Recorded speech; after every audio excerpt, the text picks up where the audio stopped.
So I think like maybe so basically I don't know how to answer this question. This is hard.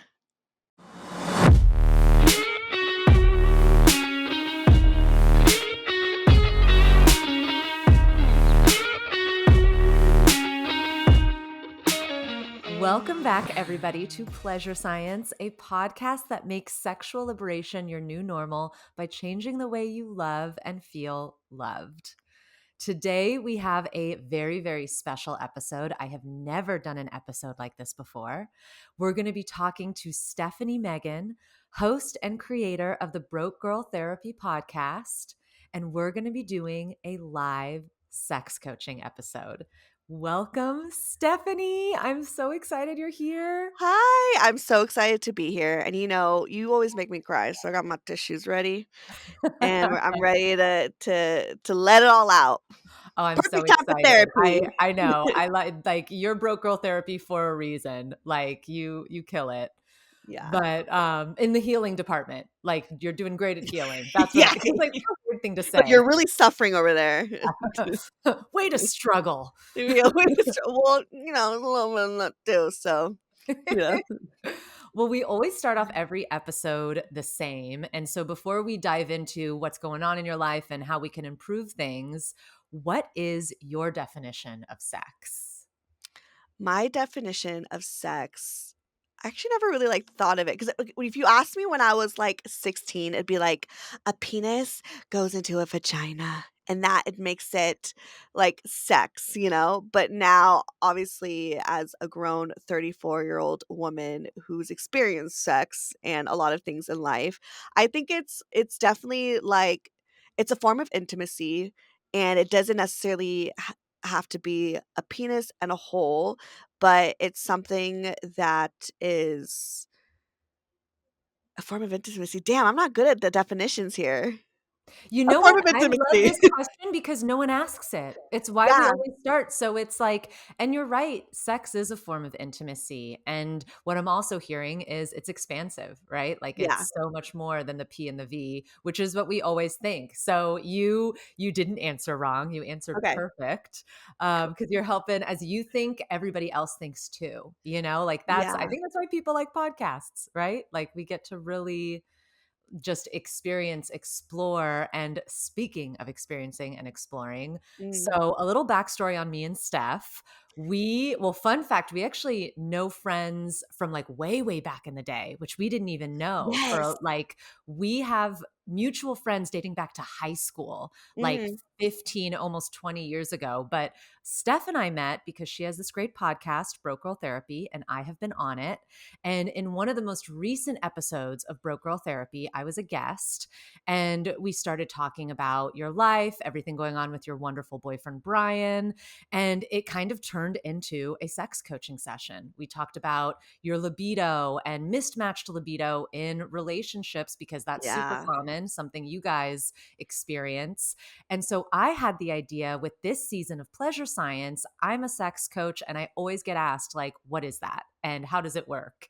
And like, do you bite? Like what is it? Right. And I thought, you know what? Steph is one of the most beautiful, open, like you're just so open with your life and it's such a gift that you give to others. And I was like, you know Aw. what? Let's check back in with Steph. We had a first kind of live coaching session on your show that everyone should go Yeah. listen to. And I think the episode is called Struggling with My Libido, right? Like if they wanted to find it, they Yeah. could Something type with in libido. libido. Yeah. Something with libido. So Search libido, pleasure science, Brocal therapy, and I'm sure you'll find it. yep, you'll find all the things. And so Yeah. today we're kind of doing a check-in 2.0, which I love because that is what like people are really going to see what a session is like because you and I have already done a little bit of work together. Mhm. And so with any coaching session, we always begin like with kind of a check-in. How have things been since we last spoke? And so thinking, and obviously you and I have seen each other, we're friends. So we've seen each other since our last time on your show. But the last time I was on your show and we were talking about, everything going on with you, if I remember correctly, I remember giving you action steps of journaling in the morning, of connecting to your libido as if it were a friend so you could talk to Mhm. this part of yourself. And that like there was a lot of amazing communication happening with you and Brian in terms of like you had an expectation in your head that you were supposed to just always be able to be turned on, sex every day. And he was like, love you, baby, but we don't need to have sex every day. Like, Yeah, that's not my expectation. yeah. So that was what I remember and where All I right, left give off. me Bless you, girl. yeah. Sneeze-gasm. And one more coming. So, It always comes in 2. It always comes in hey, 2. the best things do. Yeah. So now I'll turn it over to you. Let's check in. How are things and what is present from you from the last time we did a sex coaching deep dive like this? Yeah, I mean, I think thank you for reminding me that I need to journal it because I haven't been doing that. ADHD over here, so there still needs to be more practice on the affirmations, you know? But I think that, like, your episode when we did that, like, has stuck with me. I mean, I think about my libido all the time now. Like, I think about, like, the conversation that we had. So I do tell myself in my head, and maybe not as consistently, but I do have moments where I'm like, "No, like, you have your own specific relationship with your libido. Like, don't let someone tell you what it needs to be or what it shouldn't be," you know? And I think because a lot of the things that kind of perspire in my relationship with Brian is like that shame, you know? Again, like my assumption is like I need to be on for my man all the time when it's just like, no, like actually the expectations are just once a week, girl. Like that's okay. Like simplify it, you know? And I think it's because there's like shame and expectations and whatever that's happening there. So I need to like remind myself, like, you're okay if you function like this, you know? And then I think also I mean, we still battle with it. I don't think it's something that is just, like, completely, like, healed, 1000%, you know, like, but we are finding our ways. We've learned that, like, Google Calendar is just, like, my love, you know, like, even down to, like, I invite him to stuff on my calendar, like, he sees my calendar, even has nothing to do with him, like, if I'm going to go to a shoot or if I have a recording come over, or if I have an appointment, like, I'll send him an invite, and now he's been doing that too with, like, haircuts and stuff like that, so then we started to get into that habit, and then now we're like, "Actually, just put in date nights," you know? Like, you don't even need to ask me, look at my calendar, if you see that, like, this specific day is open, just put it in there, and so we've been starting to do that, and that actually is, like, been very helpful, because 'cause it'd be like, "Okay, you know, we'll have this date night, and it's not even like, "Okay, we're gonna fuck," you know? It's just like, "We're just gonna spend time together," because I think that's also, like, a big factor on why my libido maybe isn't as, like, active is that, like, I need that quality time, I need that mental stimulation, so, like, making sure that we make time for that first, and then sex always does, like, come with that later, or sometimes it doesn't, you know, because we're really tired or whatever, but it's been a journey just adjusting to that, but there's still, like, room for growth. Yeah. And so, as we're hearing everything that's happening right now, first off, I want to say really good job with just the awareness of, oh, I'm realizing I'm shaming myself. Because something that I heard you say that I think is so important is like, Brian isn't the one shaming, it's the self shame. And Mhm. that's good news because you can heal that fully and completely, and he can support you through it Yeah. versus having to be in a situation of like, hey honey, let me educate you while I heal myself. And by the way, shout out to Brian. We love Brian. We He's love Brian. we love Brian. Yeah. And so one thing is that's a win, this awareness. So I want to take a moment here to really be present with this. Awareness is medicine. When we have a struggle, whether it's a sex struggle, a money struggle, a career struggle, 80% of the battle is not being aware of the actual problem. And the second you become aware of it, you shoot forward 80% in your healing. And then the Mhm. final 20% is action steps, pattern changes, talking to yourself. So, Steph, you did the 80%. You Okay. you rocketed forward because you're like, Yeah. wait, I'm noticing that I'm feeling this. I'm noticing I'm shaming myself. I'm going to talk to myself.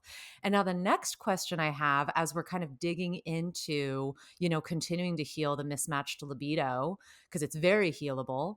And it's, by the way, everyone listening, healing that is not about changing your libido, Yeah. Yeah. right? Like that's not what For we're doing. sure. But here's what I want to know. what is going right now? Oh, what is going right? Um, as far as, like, my libido or, like, our relationship? Let's say Um, both. yeah. I think with my libido, I think what's going right is I think going back to, like, the self-awareness, like, even just to where I was, like, a year or 2 ago, I think, like, I honestly, like, I'll admit it, like, I would compare my libido to, like, the twins from the Double Team podcast because we were so collaborative and we worked together so much on the podcast and we did live shows and they were so, like, known for just, like, the sex parties and fucking and, like, being so openly, beautifully expressive about it and just being down and horny all the time, and I was just like, "What is wrong with me?" I think there was a little bit of, like, this unfortunately, that the comparison factor of, like, "Well, my libido doesn't look like that," And so I think there was a point where it was, like, I was so, like, hard on myself, and now I think because of the conversation we have, I'm like, "Oh, yeah, like, it's okay, it's okay," So I think that's, like, what is going right is the fact that, like, it is going that self-awareness, And then now we're just trying to break, like, the patterns and getting to, like, a better groove. So Yeah. Okay, so what's going right is you're not comparing yourself to others mhm. and you're in a space like it sounds like the shame is starting to trigger self-love instead Yeah, of the bad self thing, self-denial or self-shame or whatnot. We yeah, love that. So again, and this is what's important about like having sessions is if you didn't have someone to share with you like Steph, that is huge. That's such a win your brain, because this is what brains do, would have been like, oh, well, okay, I'm not shaming but like you wouldn't sit in it. You wouldn't sit in the win. You wouldn't realize that. And yeah, so it's a big win to not compare yourself to the twins. I mean, we love the twins. we love. They're amazing, but they are super horny. They're horny all the time, and they're, Yeah. like, that a perfect epitome of, like, someone who would be a great partner, right? In a man's eyes, in a man's world where it's like, "Oh, yeah, they're hot, they're ready to fuck, they could do threesome," So I'm just like, "Oh my god, I'm not that," And so there is that comparison, and I think also it's like, for so long, I think we all could agree as, like, women and I grew up in a very, like, religious household. It was the opposite. It was like, "Don't be that. Don't be a whore," don't even have sex till you're married or don't even ever have sex, whatever, where it was just like, okay, so there was a little bit of shame of just, like, even wanting to have sex with a guy, like, if I'd had a one night stand or if I, like, sucked someone's dick in a car and then went home, I'm like, "Oh my god, like, what did I just do?" And sorry, I just thought of this random story No, tell the where it story was like and tell the story because it's important. As yeah. we found out before, remember in the other episode on your podcast, the stories that come up when you're in the middle of a share are almost always rooted to a core wound. Mhm, exactly. And I immediately thought of, going back to, like, the shame and stuff. I remember this was, like I had a 5-year relationship with my ex, and then we broke up, and then, of course, as we do, we're like, "Who's, a good rebound, someone to just kinda, like, distract me from this breakup?" And there was this guy that, um, lived in the Santa Clara Valley, and I've always thought he was cute, and then we've just started really connecting, and then, one time we, like, went out, and we were just, like, hanging out in the car. We were probably, like, 20 years old, maybe 21, probably 20, and I remember we were making out, all this stuff, and then I, like, gave him head, and and this was the first time he got head, actually, and he, like, busted in my mouth super quick, and I got, like, mad at him, I was like, "How dare you?" I'm like, "Whatever." Now it's just like, but, like, Now back it's then I a was like, "Oh, Tuesday. you're so disrespectful, like, you came in my mouth, like, you're not even my boyfriend, like, ew," And so then, like, he was, like, taken back, like, "Oh my god," and I probably traumatized him too because he's like, "Oh, I'm so sorry," and then I, like, drove him home, and which is also very nice. I could have just, like, left him out, but I drove him home. And then I remember driving back home, and I don't know if anyone's familiar with, Santa Clarita, but he lived in, like, Castaic Canyon Country, so it's a little bit more in, like, the boonies, a little bit more, like, north, and I went on the wrong freeway and ended up going north versus south, and going north, there was just no like, it's kinda going to, like, Palmdale and stuff, there was just no exits for, like, a good 30 minutes, and I was like, oh my god," and I'm scared, and I don't have Google Maps back then, and so I'm just like, "What the fuck, I went on the wrong freeway," and then I just started shaming myself, like, "This is what you get. You're lost on this freeway in the middle of the night in buttfuck nowhere because you gave head to this guy and, whatever, and he busted in your mouth. It's like, this is what you get. This is your punishment." And I just was like, God's punishing me? And Mm. so, like, that was kind of to give, like, a perspective, like, where I was before, and then now as I've had conversations on the show and have been more, like, rewiring that shame, now I'm exposed to kind of the other end of it, right? Where it's, like, something like, for example, the twins who are so explorative, so open, so, you know, um, like, sex positive, and then I'm just like, "Oh, wait, I'm not sex positive. There's something wrong with me. I'm not gonna be a great girlfriend because I'm not someone who could just be fucking horny all the time?" So it's, like, kind of experiencing those 2 both extremes, and now I feel like I'm getting to a place of just balance, of just being like, "It's okay?" Like, you don't need to be anything but just yourself. Just listen to yourself, listen to your body, and just move in that way. So, yeah. Yeah, Where was big I going with that? But that's wins. that, yeah. No, but something that I'm hearing is there is an association between pleasure and punishment. And that something that is deeply internalized, that is still being healed, but that you've also done a great job of healing so far, Yeah. is if I have physical pleasure, something bad should happen. There should be an obstacle. There should be a Karma. struggle. Yep. Yeah. Yeah. Sex karma, which is not true for everyone listening. It's so normal and natural to have any type of libido or want sex or not want sex. It's all good and beautiful. We know this in theory. But yeah, so something, and this is why I'm like, share the story. So something that's really coming through is punishment. And so thinking, I want to just name that piece for a second there because that's something that we'll dig into.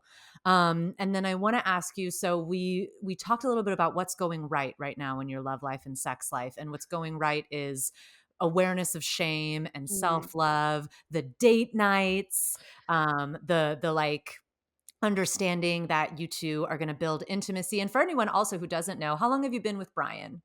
5 years almost. Yeah, pretty much 5 years, yeah. Yeah, which is another reason why I wanted to have you on the pod because so many folks when they've been with someone for years, it's, these are all the things that come up, right? Mhm. So we know what's going right, and now what do you feel is missing still from this Yeah. love?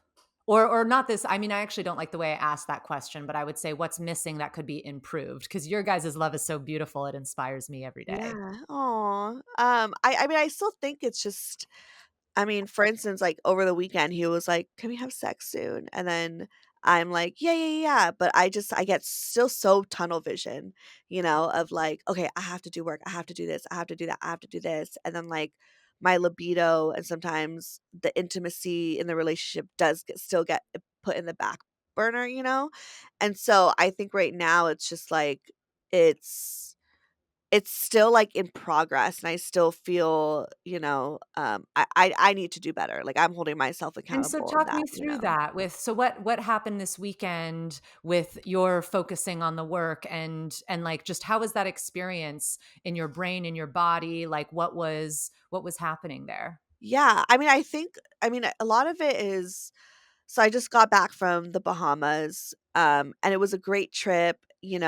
I And a didn't go work with trip him. for anyone listening, it was It a was a work work trip. trip, Yeah, yeah. so that because it could sound like I just got back from the Bahamas and now I come, Yeah, like but she was working, I just was so folks know. working. Yeah, exactly, I mean, we were trying to it was like a vacation/work, but it was work? And like, coming back from that trip, I just still felt like I, um, didn't I didn't have enough time to even just, like, relax and relax from the vacation? It's like I had to now get into editing mode and get into thing, and now I have to do vocal therapy stuff. I have to do, because I have just a lot on my plate career-wise that I'm, like, always, like I feel like I'm always even just behind sometimes too with that too. So I'm just Mm. like, I'm just trying to catch up. I'm just trying to, like, keep afloat. I'm trying to unpack. I'm trying to clean. I'm trying to do this. I need to do this, you know? And so, like, I barely even have time for myself. And that's something that he even brought up. Not in this past conversation, but even before I went to the Bahamas when we were just talking about everything, he was just like, he even recognized that he needed to be a little bit more patient with me because he's like, how could she even, like, give me all the time and care when she doesn't even do it for herself? And I'm like, "Damn, that's real." Because 'cause I'm like, "Yeah, I think about work, I think about X, Y, and Z, everything else, but I sometimes don't even take time to just, like, do something for me." And it's true, like, how could I give him time if I can't even give my own time, you know? So I think that's, like, the struggle is trying to balance that work life and also making time for the relationship. And the Google Calendar has been helping, but sometimes there's like, when there's too much on your plate, I'm like, I don't even have enough for date night. And then, I came back, we had all this stuff, and then it was like Rose's birthday party. And I had to catch up with everything else. So we didn't have time to like have a date night. So I think that's why he was just like, hey, you know. And so yeah. And something I heard from before is he's now taken initiative to, like, put stuff on your calendar where Yeah, he's like, "I'm yeah. gonna put a date night. I see that she has a little bit of time."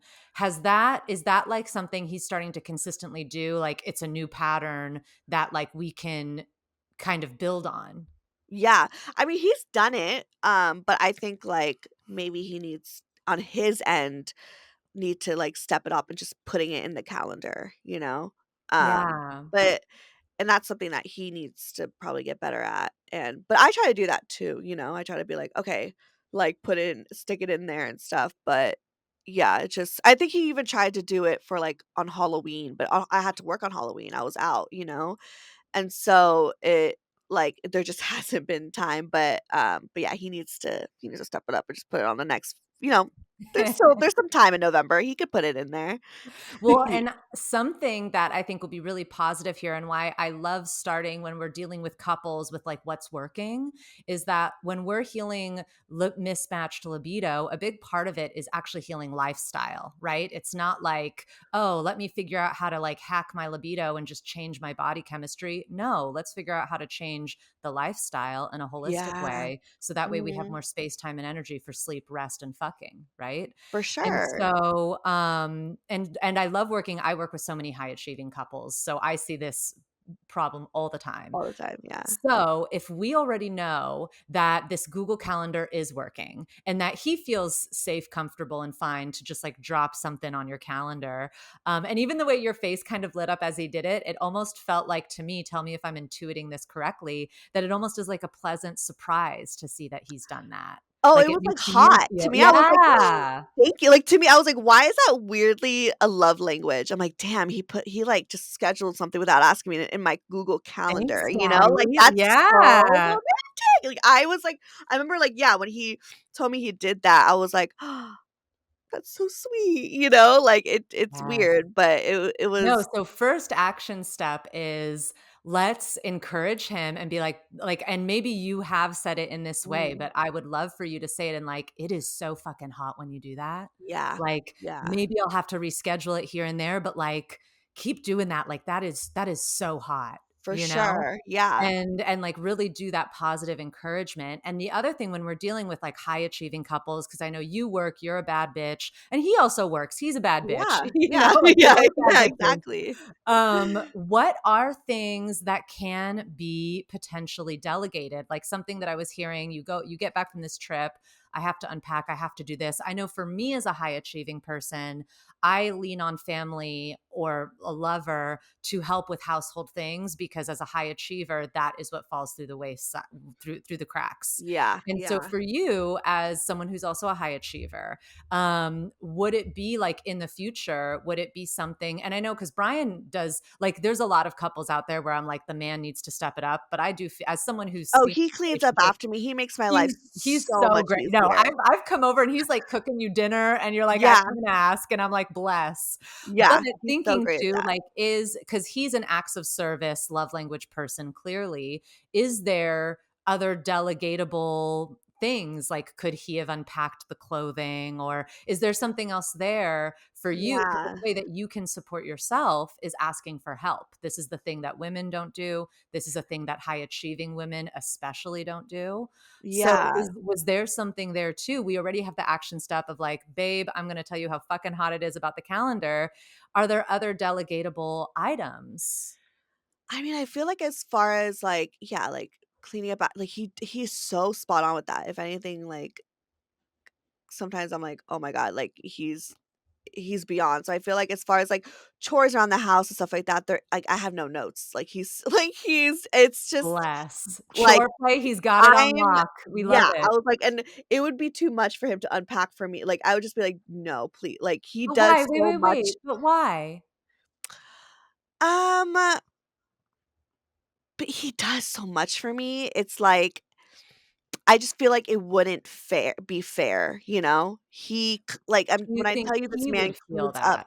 he cleans up after me every single day, he cooks for me, you know what I mean? Like, it's and, like, the unpacking thing is, like, I can do that, you know what I mean? And so and also, like, I have my own space, I have my own room, so I could just put it in here, and I eventually got to it and stuff, but I think what maybe needs to happen is, like, I think on his end, and I don't wanna, like, fully speak for his experience, but just what he's expressed to me is that, like, sometimes he feels, like, rejected by me, you know? Because I'm just like, "Oh, not right now," or I'm overly stimulated, you know? And, like, yeah, sure, that happens. But, like, sometimes I'm like, maybe I'm not getting as mentally stimulated or my libido because it's like there is a sense of fear rejection on his end. So he kind of just waits for me and waits for me to like kind of approach him, which is like fine sometimes, but sometimes I'm just like, well then especially because I'm so tunnel vision, I have so much going on. It's like, when is that gonna you know what I mean? It's not gonna happen as often as you'd like, so sometimes I think I would want him to, like, step it up in that way and just not Yeah, be scared of that rejection, but I understand why he does, you know, but it's just yeah, like, you know, oh, be okay yeah. with being rejected and understand that it's not personal, you know, it has Ooh, we nothing should to do a do with session him. with him on that because that is something I could Mhm. really help him with. But thinking back, since he's not here and we can't talk to him, Yeah, thinking back to what you had said earlier about, oh, I can do the unpacking. He already does a lot for me. I don't want to do that. Another question, and I just want to plant this question as a seed, is what would he actually have thought if you asked for that help? And would he have preferred, like, hey, if it means Steph has more rest, which will make her like more intimate and affectionate, most likely, then maybe it would have been a good thing to say, like, hey, let me ask to delegate this to you. And he might actually have been really okay with that because the flip side would be, oh, she doesn't have her luggage in the spare room on the back of her head. Like yeah, something to really think about here. Like, if would that potentially have helped you if he had taken a little bit of that off your plate? Do you think there would have been potentially more intimacy time, which would have then made the ask not something for you to feel guilty about, but something maybe that was worthwhile? yeah. I don't know, I would have to think about that a little bit more because I feel like I feel like just specifically the unpacking part, weirdly enough, is like I could put that more on the back burner. Like that's not a priority, even though it should be. You know what I mean? I know that's like fucked up to say where I'm like, I could do a million other things besides unpacking. So it like doesn't feel, you know what I mean? Because I feel like that's kind of a little bit lower on the priority list versus everything else that's, like, above it. So I don't know Mhm. specifically if that would've helped, and I also think, like and maybe I'm projecting something, but I'm like, if I asked him, I feel like he'd be so annoyed with me. Gotcha. He'd be like, I feel like it would be more of a, like, "Okay," you know, that I wouldn't want, like, that kind of, like, Yeah. problem to deal with because I'm like, I already have all these other things I need to deal with, so I'm just put this in the back burner, get into it a week later, it's fine, and I did.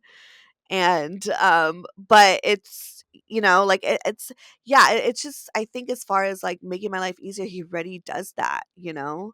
Yeah. Um, Yeah, so this piece wouldn't have pushed the needle forward in a way that would have yeah, I think it mattered. just would have irritated him because he's like, "I already do so much for you."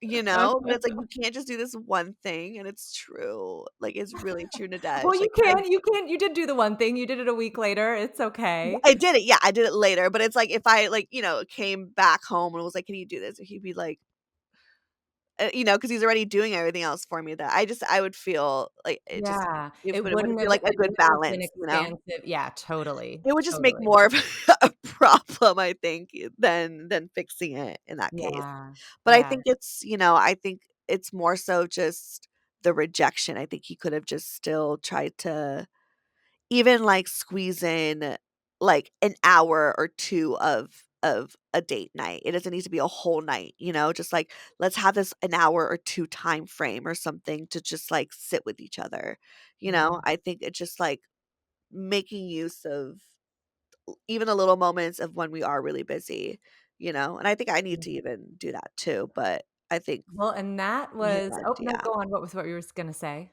Oh, but I think on his end, he should probably not be scared of the rejection and be like, "Yeah, let me just squeeze in a little bit at that time," so Yeah, and like I said, like, we with him and his feeling of rejection, we'd have to have him here to kind of dig deeper to talking about that, but I'm glad you brought this back because I was gonna circle back to this too.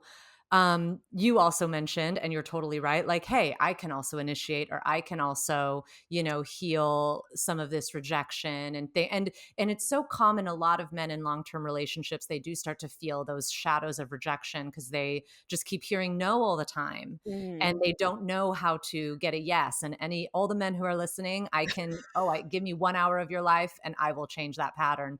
But Yeah. with you, so thinking back how we were talking about earlier at the beginning of this episode, how deep down you learned on a cellular level, on a bodily level, that punishment is a part of pleasure. And something that I am hearing through the achiever in you, and this is very common with achievers, is achieving is creating an opportunity for self punishment and self Mm. denial. And this is Yeah. really common with high achievers and with women and all the thing, like basically all the beautiful, wonderful, badass things about your life. This is like part of the shadow of that. And Yeah. so something I'm thinking is you're still on a very subconscious level allowing life or yourself to punish the pleasure through overworking, overachieving, staying busy, even though you love everything that you're moving towards. And so, understanding that you have a beautiful career that you love. I almost like to think of when people are in your position, it's like your career is one of your soulmates and life partners. Like Broke Girl Mhm. Therapy is a Yeah. soulmate, and then Yeah. Brian is a soulmate. And it Yeah. makes no sense to deny either soulmate your time or your pleasure. And we don't want to do that.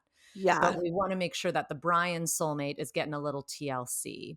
And so, for you, let's think of two things, small things, because you got another thing right that when you were talking out loud that I loved of, oh, like it doesn't have to be a whole date night. It can be small, it can be little. Yeah. A lot of Yeah. things, especially with guys who tend to be conditioned that love is supposed to be larger than life. And if they're doing love right, they have to make this larger than life experience for their woman. Mhm. And they have to learn, like, hey, we have an hour. I can massage her feet and Yeah. we can just hang, and that can be great. And so for you, thinking like a piece of this puzzle is, you know, being open to connection and trying to figure out how to do that in a way where you're not actually compromising on your no, because that's something we do not want to do. If your body does not want sex, we're not trying to be like, let me just force myself to do it. But what is a way, and if we're thinking of this weekend that was so busy, Rose's birthday, all of these things, what is a little mini action step that could have been taken for you to initiate some intimacy with him or to initiate like just even affirmation, I think you're hot. I think like rebuild a Yeah. little bit of the what the rejection has not built, if that makes sense. Yeah. So what could have done differently in this past week to help, like, build that? Or I think instead of saying it like that, because the week happened and you guys are great, and I never like thinking or putting ourselves into a thought pattern of we did it wrong, what could have we done differently? But Yeah. almost if we were to wave a magic wand and you could go back and you could take one or two action steps, what would be something fun and exciting that you could have initiated? Yeah. I think,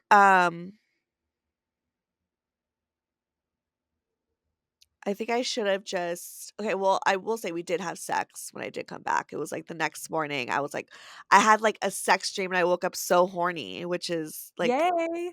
that happens kind of not often, but it happens sometimes. I'm just like, "Why am I horny when I'm awake?" Anyways, but, so we did have sex at one time, and that was great, and it was, like, in the morning, and I think it was, like, respectfully, like, got out of the way, you know what I mean? It's just like, Yeah. "Okay, we did it, now I can Protected. focus on other things," and I think that's fine, but I think, I think he also wanted a little bit more, and so that's why this weekend he, like, brought it up, it's like, "Can we be intimate again?" Um, so I think, like, maybe so basically I don't know how to answer this question, this is hard. Yeah, it is a hard question. It is a hard question. So let's Yeah, think on it together for a second. And now let's, instead of thinking of the past, let's maybe look into the future, because what I'm also hearing is that that isn't activating your brain to be inspired to think of a solution by looking into the past weekend. And that's yeah, okay. You know, a lot of coaching and a lot of this work is it's like we're strategically asking all the right questions to figure out where we need to go, right? mhm, And yeah, so if we're looking into the future now, and we know your lifestyle is busy, you're working on your career, you love this beautiful man. What is something that would be a nice gesture to show with him that could like create some affection? yeah, I think, I think I struggle with that. I think that's the problem is because a conversation that we've had before was like I'm not the best at thinking about stuff like this. Like I think that's where that issue is like, okay, what can we do to like make it a little bit more romantic or like give him a signal or something, Like like, I always laugh at this, argument that we had one time because I was like, because he kept saying, like, "I wanna feel like a king, like, I wanna feel like like, I wanna feel spoiled, like, I do so much for you, like, can I have a moment to, like, feel spoiled and, like, whatever?" And I asked him, I was like, "Well, what does that look like for you? Like, what do you mean?" Like, do you? Because it's like I try to cook for him, he would rather take over the kitchen, you know what I mean? Like, he doesn't or it's just like he'd rather clean because he's better at it, like, I'm like, "Well, what does that look like? What do you want?" "Do you want a back massage? Like, what is it?" He's like, "Dude, I don't know." He's like, "Just listen, to" he's like, "Literally get a lyric from Cater to You by Destiny's Child and do that." 'Cause he knows I know, like, all the, you know, lyrics to that song. And so he's like, "Just" and I love Destiny's Child and Beyoncé, so he's like, "Just do that," and I'm like, "Okay," but I still feel like it's difficult for me to be like, "Oh, how do I show up in this, like, way to kinda spark this, intimacy or romance?" Like, I think I've realized as I'm growing in this relationship that I'm actually lack a little bit of, like, romance. And I've been thinking about this a lot because I think I get it from my father. Um, and because my brothers kinda go through the same thing too in their relationships, and so that's why it's a hard question to answer because I'm like, I don't know, Yeah. Well, one And thing I'm that's deep hearing, oh, rooted. yeah, what would you say? And I was like, and that's deep rooted. It is deep rooted. Well, one thing I'm hearing is, and this is again another thing that comes up a lot, is you, in order to give back to him, we're trying to pick up the tasks that he naturally does, right? Like the cooking or the Yeah. cleaning. And it's such an impulse that we do, but in fact, by doing that, you're taking something away from him because Yeah. he natural that isn't a- that's he natural like for me, that isn't my love language, right? Like I'm not going to clean up after someone as a love language. I am so loving, but that's not Yeah. going to be my way.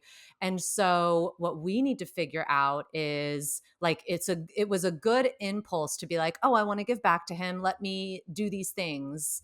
And but then that's taking away from the relationship, and what we need to figure out is what is natural to you. Now, things that I know about you as someone who's been around you for years, one of your strengths is just the way you talk and words of affirmation. I Mhm. mean, we're Words of yappers. We affirmation. both love a yap, You but love a yap. we love a yap. But one thing that I think could be a really big strength that could be something really great to play with is actually like he wants to be treated like a king. What if that was something you did just with your words? And Yeah. what if we start there? Because you're a language person, you're a yapper, and it can feel really uncomfortable at the beginning if we have intimacy blocks or we grew up with parents who did not show intimacy to start being like affectionate verbally. It can feel Yeah. really weird. But once you get over the hump of it, so what comes to mind when you think of that, like it turning around and like trying to use words of affirmation as a way to to support him? I think I do that, like, that's the thing that's, like, you know, like, maybe he needs to I think we should have had him on the pod. Maybe we need to do another episode with him. But, like, I do that every day. Like, I'm very, like spot on, very words of affirmation. Like, I make sure to tell him, "I love you," every single day, that he's great, he's gonna have a good day. Like, I'm very encouraging in that way, and I think that I am a great listener too. So and what I do, and I wanna obviously advocate for myself too. I'm not completely just like tunnel vision about work, but like, if we're working and stuff like that, and we're having dinner, something I always try to like get him to do is like eat with me. Like, let's sit together because we don't have like a dining table. Like, we, like have just like like side tables or whatever. I've always wanted a dining table in this apartment, but we don't have that because we don't have the space for it. Not yet, but what's important about, like, a dining table is that you're sitting together, we're eating together, we'll have a conversation, but we don't have that. So, like, when we do eat, we just, like, sit in front of, like, our computers or whatever. Like, we're such iPad kids, and that's, like, a bit of a problem. So I try to, when I'm about to sit in front of the TV and eat or whatever, like, I actually don't wanna watch TV. Like, I tell him, like, "Can you just come sit with me? Let's just eat together." So I try to be very intentional with that. Um but I don't like, and I tell him I love him every day, I tell him good morning, we both work from home, like, I do talk to him, but I don't feel like that's, like, enough. Yeah, but I love hearing that you have that. So if we have that, let's build on it. Yeah. Next step is you have the words of affirmation. What if you started the morning with a 1 to 2 minute practice or less of holding each other's hands and eye gazing for at Ugh, least I 30 seconds? hate I know. fucking Listen, eye you roll the gazing. eyes, but you hate the thing that's going to make the transformation. We Yeah. always resist the action step that is the one that will take it to the next level. And so if you guys already have he's cleaning up and he has that on lock, which is a huge issue I see with a lot of that right there is actually what a lot of couples really struggle with. And I Yeah, have to teach people like, listen, use foreplay and chore play as the same thing. Clean up like after yourself, buddy. He doesn't do that, so we have that.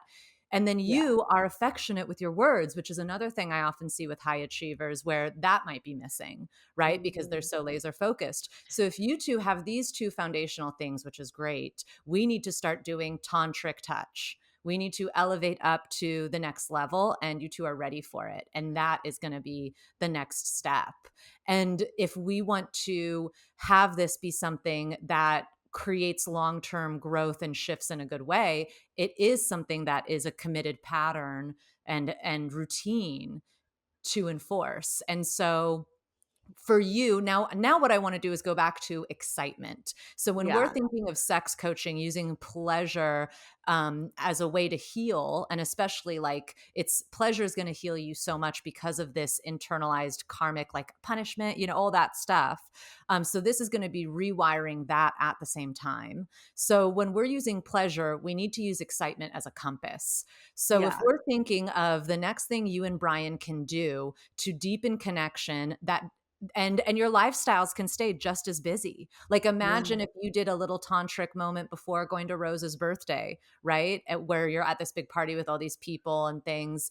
That could have made you to have like drop into deep connection, and then you still have a whole night out, right? Like it's like all of these Right. things. So let's return back to excitement, because I say the eye gazing, I say the stuff, you're like rolling eyes to the sky like, I "Oh hate god." like, don't look at me. I know, I know, I know. But You it's like an that ongoing joke, like, he will do it, we're, like, kinda kidding, and I'm just like, "Okay." Like, I just yeah. Well, and here is if eye gazing, because for anyone who isn't, and you talked about this in the last episode on Broke Girl that we were on, where you were like, "I hate eye gazing. Don't look at me. I don't like this." Don't look at me. Yeah. Another tantric practice that can be a nice connector is going forehead to forehead, hand to Mm. hand, and shutting your eyes and just being with each other. But you have your Aw. foreheads I like that like, better. yeah, that's so we start with that one. Yeah, okay. So we start Okay, with that that's one. doable. And and this is where like the coach in me comes in, like people come to me because it's like they want to take the step they're not taking. Eye gazing is so profound when we're Yeah. trying to reconnect, and it boosts oxytocin and other hormones that are connected to libido. So this Mhm. is, the not looking, don't look at me. My spidey senses are tingling and saying this is connected to the bigger, libido, Yeah, attract, shame, the shame, fear all of of being perceived, yep, or all of it. seen as the beautiful Yeah, whore that you are. yeah, Which I yeah. say that language knowing you like being called like I that's you like love doing that. it. Yeah, and it's crazy Yeah, because it's like when I'm in that mode and we're having sex, I'm like, I could do this all the time. Like, I'm tripping. Like, Steph, I don't know if you guys watch Severance. We've watched Severance, oh, I like the love innie and the Severance. outie. Yeah, I'm like, my outie is crazy. Like, you know what I mean? Like, my outie does not understand that this is like she needs to be reminded that this is great and that this innie is all for it.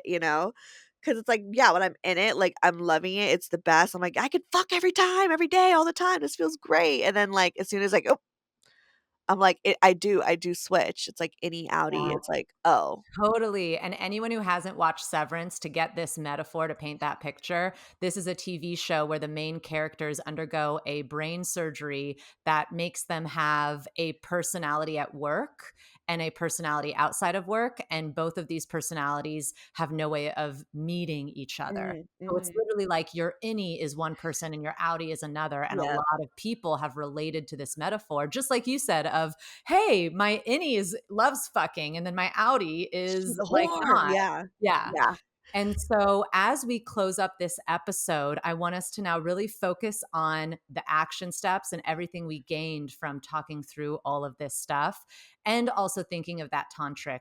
Like we'll talk a little bit too about like embedding, because for you two, tantra and tantric connection, energy connection, erotic spiritual connect, that's going to be the next step for you guys, because as Yeah. we've gone through this session, we have kind of like clicked the what is it checked the box of okay, they're doing this right, they're doing that right, so this is really the next step for you two. But to kind of go back over what we have really gone through today, one, let's definitely tell Brian in our sexy voice that putting stuff on the calendar is hot. Thank you, Yeah. daddy, please do it more. That right there is going to be lovely. And let's also like on top of having him do it, you can also initiate that, sometimes. Mhm. And so, but let's definitely have that be an action step, like letting him know tonight, like it is so fucking Yeah. hot when you do that, like And I've please told him before, but I think I just need to keep telling keep him. telling him. There's a Yeah. sense of yeah, yeah, like, need to remind. Be like, "That's hot," every time he does it, like, give him a little party treat, a Yes. little, like, "Thank We y'all," call this Yeah, rewards-based learning, and we do it with children, and as adults, we need to do it for ourselves. So for sure. 100%, ask him to do that, affirm it every time he does, and then the next thing is this tantric routine that we're gonna start embedding in, and I would love for you 2 to do this at least once a day for the next 7 days, so you can really see how in 30 to 60 seconds, you can just have a drop-in ritual. Yeah. And so we already said that, like, okay, if we were to put forehead to forehead, eyes closed, holding hands. Another nice thing is if you're not going to do the eye gazing to start, forehead to forehead, and then also like heart to like palm to heart. So your Mhm. hand can go onto his heart. And I'd love to see it Oh, be skin to skin. So your skin is touching his skin, not like over a shirt. And then yeah. same thing, his hand goes on your heart, you put your foreheads together, and then you just close your eyes and be together. Oh, okay, that sounds so much more doable than looking me Yeah? in the eyes. Like, look me in the eyes is Okay. yeah, I scary. know We're not looking there in the yet, we're eyes, not this is there gonna yet. be the next step because that's gonna be the thing that pushes you. But so Okay. what I would love for you to see, and if you were a client, what I would have you do is every day for the next 7 days, and if you miss a day, it's okay. You just start over tomorrow or do it at some other point during the day, but I always like to create a routine. So maybe it's the morning, maybe it's the evening, but like, and let's assume it's the morning because I know last time we talked, you said you're good at morning routines, Yeah, yeah. is waking up, putting 60 seconds or 30 seconds on a timer. This is important. You want your brain to not have to think, "Oh, when is this done? Did we do it enough? We're going to release all of that. First step, we put it on a timer. 60 Yeah. seconds. Then you and Brian come together, hands to heart, forehead to forehead, and you just be and drop in. Aw. And we do Yeah, this every day for 7 days. okay. And then I'm gonna check in with you later and be like, "Let's talk about eye gazing." But I know. we can do We'll get that to that, next we'll get time. to that, that's the next step, That yeah. could be next session. But how does that sound for you as actionable steps, and what was most helpful for you today and everything that we went through? Yeah, I think that is, like, a very uh, great advice to do because I think the biggest thing is just almost like simplifying things for me, like if you tell me like, "Okay, go read this 100-page book, go fuck them every single day, and then your libido is gonna be, then you guys are gonna be great," and all that stuff, and it's just like, that seems like overwhelming work, but that just seems so simple that I'm like, "Okay, yeah, like, that's completely doable," and I think that's always that's the issue in I think in my libido and, like, just me in general is that, like, everything feels very overwhelming, so I think the simplicity of it feels, completely doable, so I'm gonna put it on my Google Calendar every single day for the next 7 days. We might maybe more so do it, like, at night after work, because in the mornings our morning schedules are completely different, so I think Yeah. in the evening time would be the best, especially when we're, like, decompressing from the day. That sounds like so much more relaxing for me to do. So so yeah, like, I'm excited. I'm gonna do that, and I'm gonna make Yay! sure I have to, like, for so my ADHD doesn't forget, after we log off, I'm going straight to the calendar, gonna tell him, and I'll report back, let you Yes, know. you will. Oh, I'm gonna be Yeah. asking. I can't wait. That is gonna be so beautiful, like incorporating those tantric energy routines. And Yeah. then of course the other action step, letting him know how hot it is with the calendar and he can put more and just continuing to affirm. But and this is what I love about coaching sessions. We dive into really deep, deep, deep things only to realize, like, hey, you know what? The action steps to get us out of this is very simple little micro shifts. Yeah, And yeah. it's very doable. Little Yep, tiny goals, and for that big helps me. orgasms, little goals Yeah, for big little orgasms. exactly, step by step. Yeah, so I love it. Well, we always close out our episodes with 3 rapid fire questions that I am gonna ask you.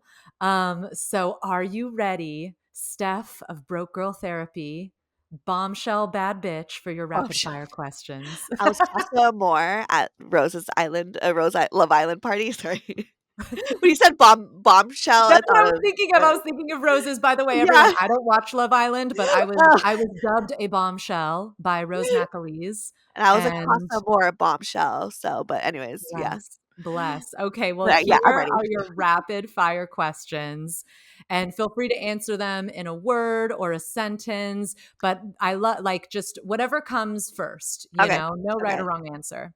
So question number 1 is, what is the best sex advice you ever received? Oh, do it with a vibrator.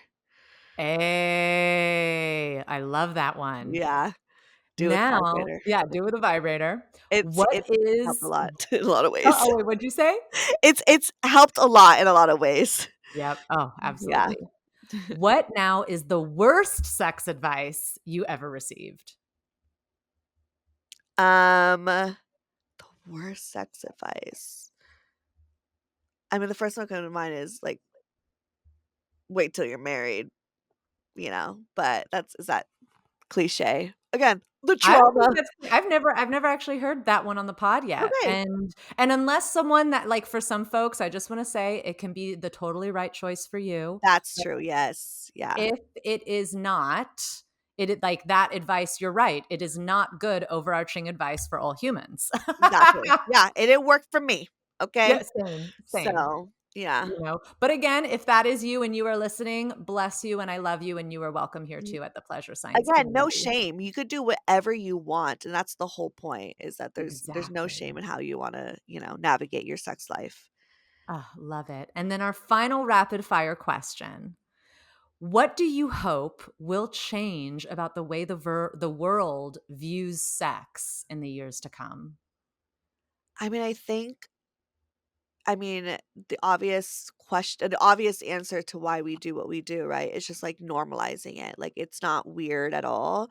I think we shouldn't be embarrassed to talk about it, so I just hope that people, have open and honest questions about it and talk about it even with your parents. I think that like, for me, it's like I never had these types of conversations with my parents, and so I hope that maybe that's what it is. I hope parents tend to feel more comfortable as years to go to talk to your kids about sex and educate them before the school system does or before they figure out themselves because I think it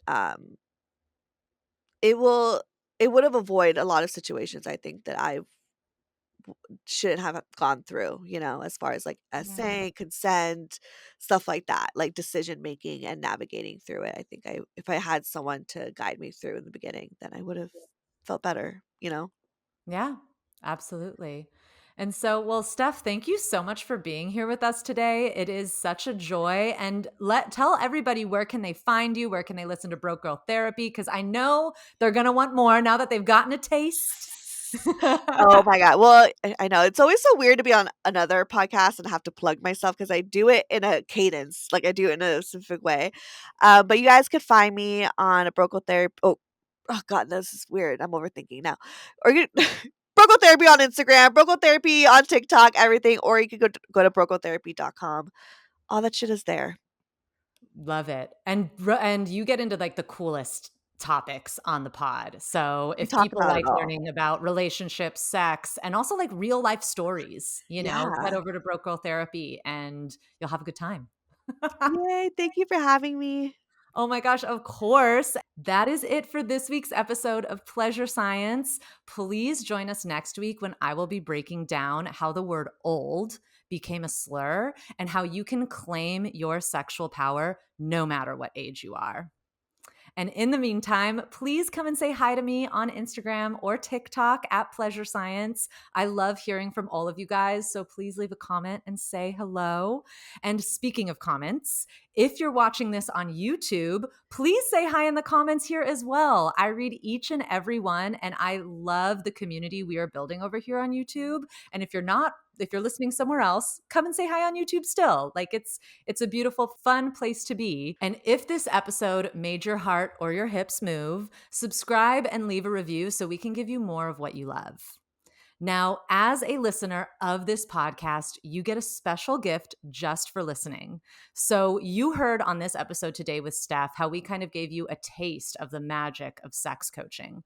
But the truth is, if you had the right guidance and the right tools, you could heal trauma and self sabotage anywhere, anytime.